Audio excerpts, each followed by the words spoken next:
Shalom frères et sœurs. Et c'est là que quand j'ai commencé la radiothérapie à Nancy, et c'était une radiothérapie pendant 2 mois, j'étais hospitalisé. Et j'ai commencé à écrire des versets bibliques dans un table là-bas à l'hôpital. Parce que dans mon cœur, en fait, j'avais cette conviction du changement, en fait. J'avais cette besoin du changement. Et là, j'ai commencé à changer même ma façon d'être. Pendant 1 an et demi, je ne buvais plus, je ne fumais plus, je ne faisais plus rien. Mais quand j'ai fini la radiothérapie, commencent les rayons, je suis retombé encore plus grave malade.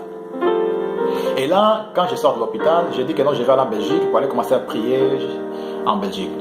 Et là, je vais chez ma grand-sœur. J'ai commencé à partir dans une église de réveil.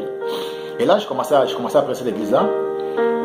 Mais comment je n'avais toujours les mêmes amis que j'avais avant, je retombe encore dans la même situation, dans la même vie que j'ai menée avant, c'est-à-dire la drogue, la prostitution, aimer des filles à droite, l'alcool, les discothèques, toutes ces choses-là. Je suis retombé encore là-dedans, c'est même devenu encore pire. Comme la Bible nous dit que non, si un démon sort du corps de quelqu'un, il va dans les allées secs. Et quelque temps, il va revenir encore pour venir voir si dans cette maison où il était, il est balayé, bien vide. Et là, quand il voit que non, la maison est vide, il vient avec 7 autres démons et la personne est en état encore plus critique. C'est à ce moment-là que j'étais dans un état plus critique encore. Et je me rappelle qu'un jour, je dormais chez ma grand-sœur parce que comment je vivais dans le morphine, je ne marchais pas. Il y avait toujours des douleurs. Là, quand je dormais dans la canapé, dans le salon, et à ce moment-là, j'ai une vision. J'entends une voix qui me dit « Ouvre tes yeux ». Une voix tellement puissante. La première fois que j'entends cette voix-là, il me dit « Ouvre tes yeux, ouvre tes yeux ». Moi, je ne voulais pas dire « Ouvre mes yeux ». J'ai dit que non, je ne vais pas ouvrir mes yeux. Non, je ne vais pas ouvrir mes yeux. Il m'a crié, il dit « Ouvre tes yeux ». Et à ce moment-là, j'ouvre mes yeux. J'étais en espace, dans les airs. Et là, je voyais des gens en bas, dans la terre. Ces gens-là, il y avait beaucoup de monde. Il y avait un escalier blanc, une escalier de couleur blanc, long escalier. Et il y avait quelqu'un au milieu de tous ces gens-là qui avait l'esprit mauvais en lui. Il était blessé partout.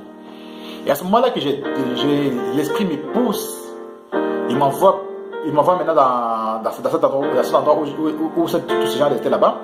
Et quand j'arrive là-bas, devant cette monsieur qui était blessé, moi je le tiens dans la main, je lui dis, est-ce que tu crois que Jésus-Christ peut te guérir? La personne me dit que non, je le crois. Je le tenais dans ma main, il commençait à être guéri. Et quand il commençait à être guéri, c'est là que je pose la question à cette voix qui me parlait. Je lui dis, mais pourquoi moi je peux guérir les autres et toi tu ne peux pas me guérir? Et là la voix m'a dit, toi tu pourras guérir les autres, mais tu ne seras pas guéri. J'étais ignorant. J'entendais la voix, j'étais ignorant.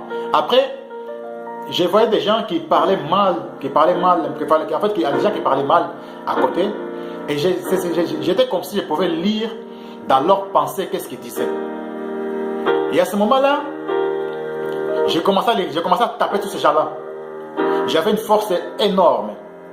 Et j'avais peur, je me suis réveillé. J'ai dit non, cette force je l'ai rejetée. J'ai dit non, je ne vais pas passer là. J'étais tellement fort, je m'attends à taper des gens. Et là, quand je me suis réveillé, j'ai dit à mon beau-frère, je lui ai dit, écoute, j'ai cette songe-là, mais je ne comprends pas. Pourquoi moi je peux guérir des gens et moi je ne peux pas être guéri? Je ne comprends pas. Je ne comprenais pas. Quelques temps après, le temps passe, et là je reviens ici, je retourne encore en France.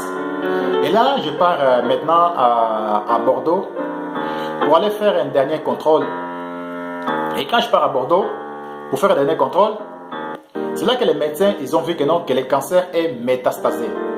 Il est parti partout, dans les os, poumons, dans la foie, tout ça, il est parti partout, il est métastasé. Et moi je dis aux médecins, qu'est-ce que je dois faire? Ils m'ont dit, tu dois faire une chimiothérapie si rapidement. Et Quand je parlais au médecin, je me rappelle que non, j'ai rigolé. Comme si je voyais... Je sais pas pourquoi j'ai rigolé, mais peut-être que les médecins ont dit que non, mais il est fou. On dit que non, il est grave malade, il a fait une chimiothérapie, mais là il rigole. Et quand ils sont de l'hôpital, j'ai commencé encore à fumer, à aller en boîte et à boire l'alcool. J'étais désespéré, j'étais déprimé, j'étais perdu, je ne savais plus quoi faire. Et à ce moment-là, je n'avais plus d'appartement, j'ai commencé à dormir dans la maison des filles et des gauches à droite. Et j'étais parti habiter chez un ami. Je me rappelle que non, l'ami, elle avait trouvé aussi une copine, mais vous savez, quand tu n'es pas chez toi, en plus tu es malade, tu n'es toujours pas bien. Et là, Dieu m'a fait grâce, j'ai reviens ici à Angoulême. Et la mère de ma fille m'a hébergé quelque temps. Après, Dieu m'a fait grâce et m'a donné cet appartement-là. Et c'est à ce moment-là que non, un jour, j'ai commencé la chimiothérapie. Un jour, j'ai prié dans ma chambre. Quand j'ai prié, il y avait une présence dans ma chambre forte. J'ai commencé à pleurer. J'ai commencé à pleurer. J'ai commencé à pleurer. J'ai commencé à pleurer. Mais je ne comprenais pas. J'ai commencé à... Non, en fait, avant ça, pardon, avant celui-là, j'ai eu un songe. Ce songe-là, j'étais à David d'Angoulême, j'ai parlé avec une fille musulmane. Quand je la parlais, c'est là que j'ai vu que des gens descendaient du ciel comme cette guerre a commencé. Et moi, je commençais à fuir pour aller me cacher à la maison. Quand je commençais à fuir, c'est là que je vois dans ma main gauche, ils m'ont mis un trait de feu ici, là. Et là, quand je vais à la maison, je vois déjà tout habillé en blanc. Et je leur demande, qu'est-ce que vous faites chez moi à la maison? Et ils m'ont dit, toi, tu partiras à l'enfer. C'est là que j'ai dit, waouh, l'enfer! J'ai entendu le mot enfer, c'est là que j'ai dit vraiment que non, Seigneur, il veut que je me repentisse en fait. Il faut que je me repente de tous mes péchés. Et c'est là qu'un jour, j'étais dans ma chambre, maintenant, j'ai commencé à prier. Il y avait une présence dans ma chambre.